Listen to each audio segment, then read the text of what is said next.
Shalom à tous. Tzomka Lekulam pour le Asar Tevet. Vraiment que tout le monde puisse faire. Que le Binyan Bet Hamikdash soit reconstruit Bekarov.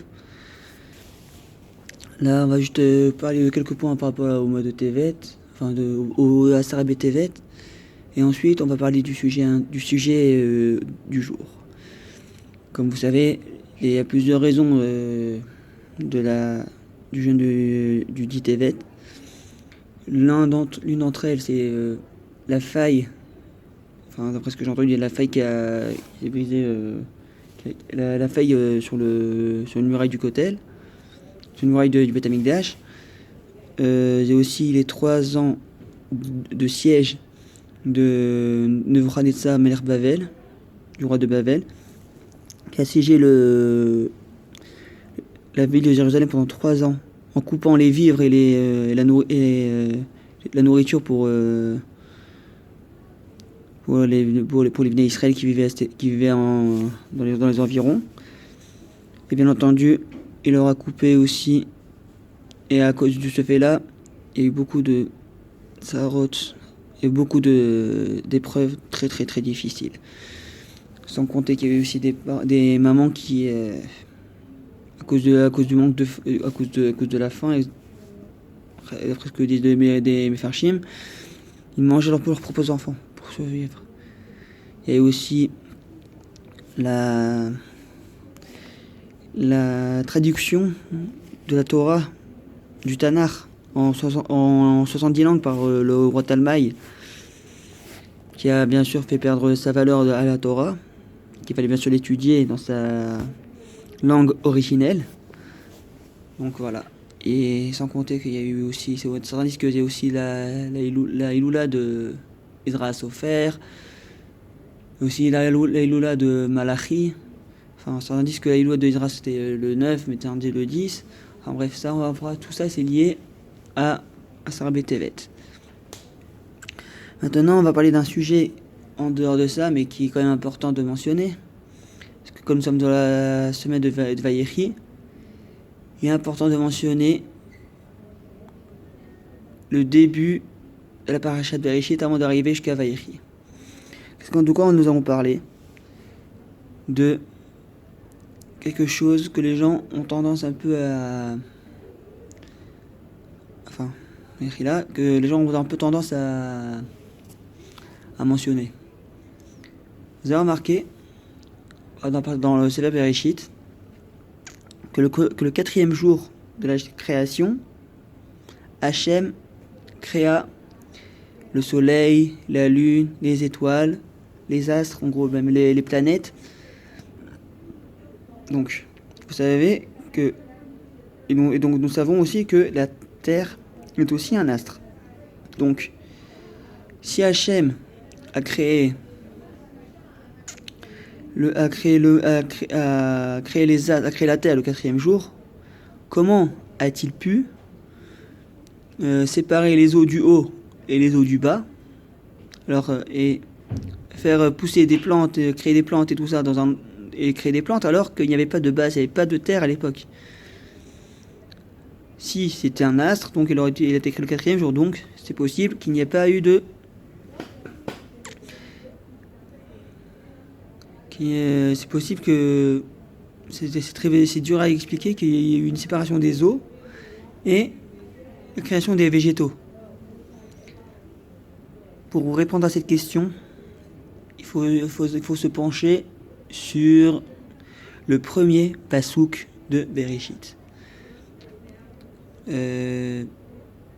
En parlant, j'ai écrit un pérouche sur ce sujet, qui apparemment, d'après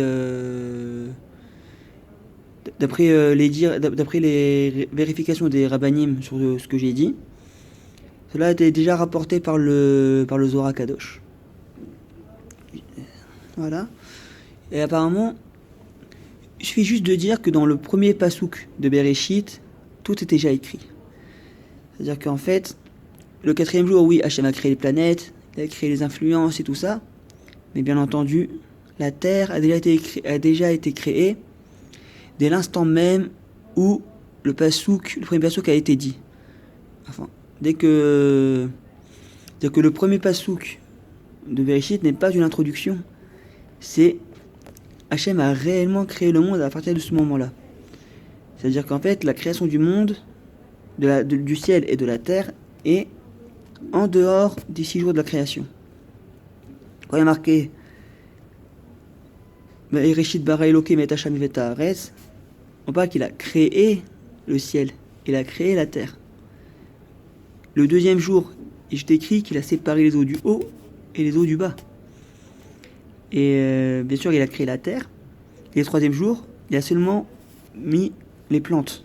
Il a seulement créé les plantes. Donc ça veut dire que à ce moment-là, Hachem avait déjà créé le monde avant les 6 jours. Ce qui explique le verset de Bereshit. Mais pourquoi à ce moment-là Hachem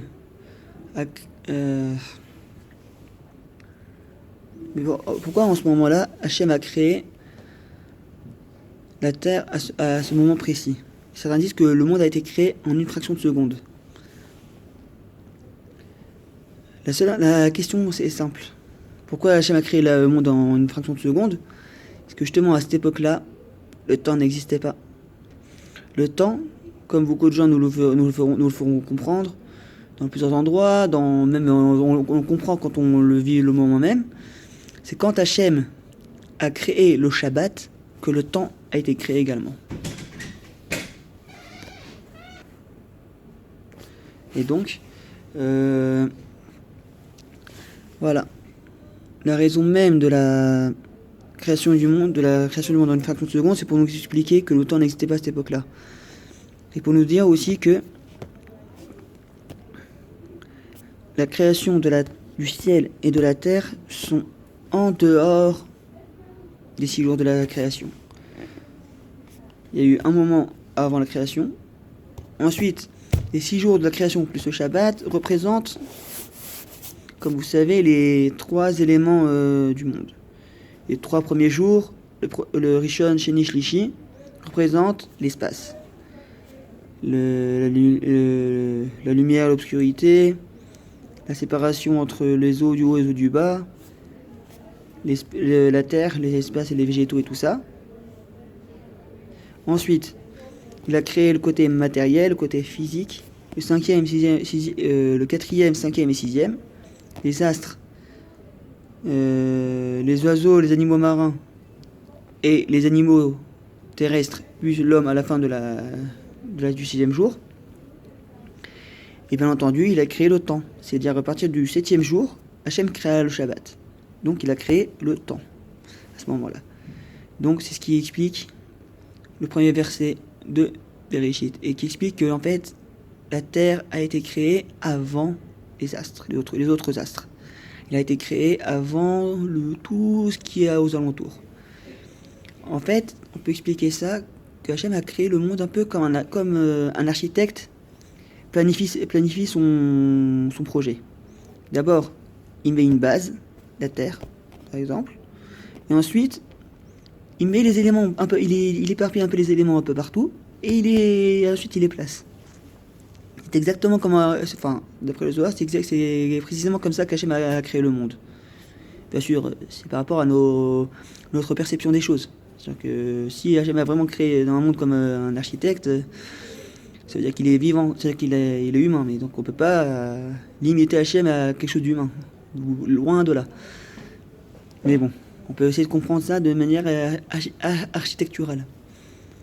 Hachem a créé le monde, la base.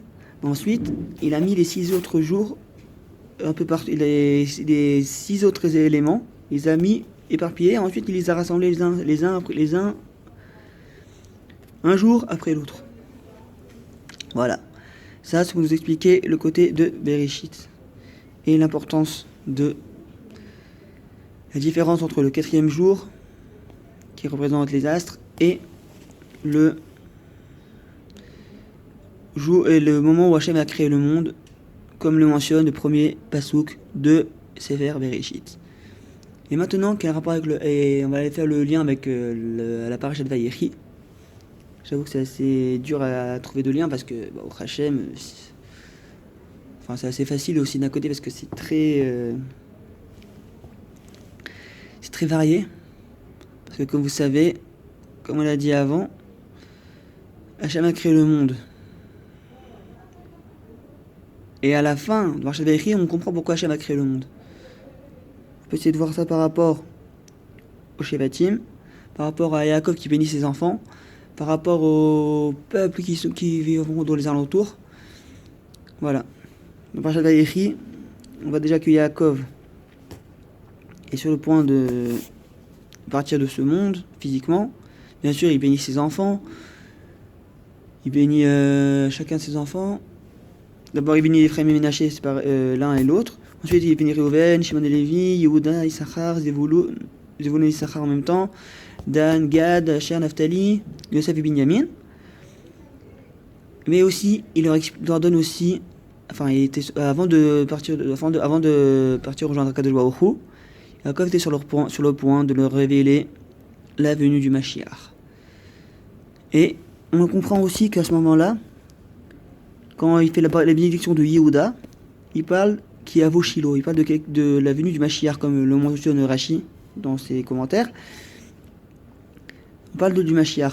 Et quel est le rapport entre ce qu'on a dit tout à l'heure, entre Bereshit et Vayechi et la venue du Mashiach? Voilà, le lien entre les deux, c'est que, comme vous savez, au Sefer Bereshit, Hachem a créé le monde, il a créé l'homme, la femme, il a créé le serpent. Vous avez remarqué que le mot Nachash, comme on vient de se parler, parce que ça exclut que tout a commencé. Grâce au Nachash, c'est avec le Nachash que tout a commencé, parce que c'est lui qui a fait fauter Adam et Chava. Et on arrive à Vayechi, où on est sur le point de recevoir le processus du Mashiach, de la venue du Mashiach. Vous remarquerez que le mot Nachash et le mot Mashiach ont la même valeur numérique.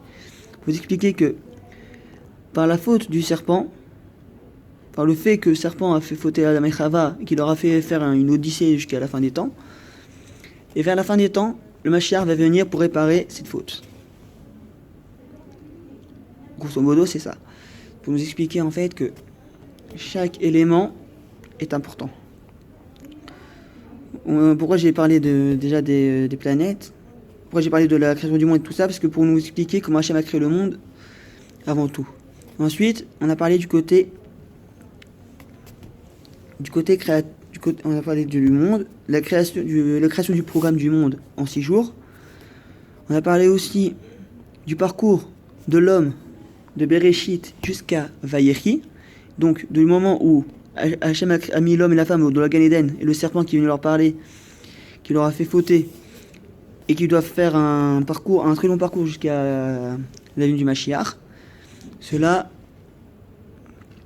prouve que le monde est là pour la venue du Mashiach et pour sa réparation.